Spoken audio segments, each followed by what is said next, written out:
கர்த்தருக்கு ஸ்தோத்திரம் உண்டாவதாக. ரோமர் 8:34. கிறிஸ்துவே மரித்தவர் நமக்காக.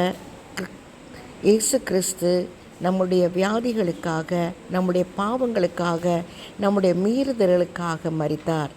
ஆனால் 3ஆம் நாளிலே அவர் உயிரோடு எழுந்தும் இருக்கிறவர். அவர் தேவனுடைய வலது பார்சத்திலே உட்கார்ந்திருக்கிறார். அவர் உட்கார்ந்திருக்கிறவர் மாத்திரம் அல்ல, நமக்காக பரிந்து பேசுகிறவராக இருக்கிறார்.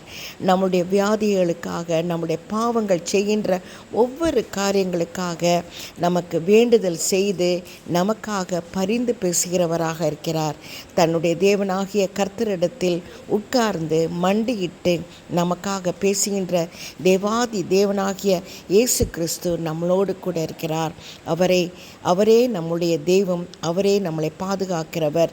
கர்த்தர் ஒவ்வொருவரையும் ஆசீர்வதிப்பாராக.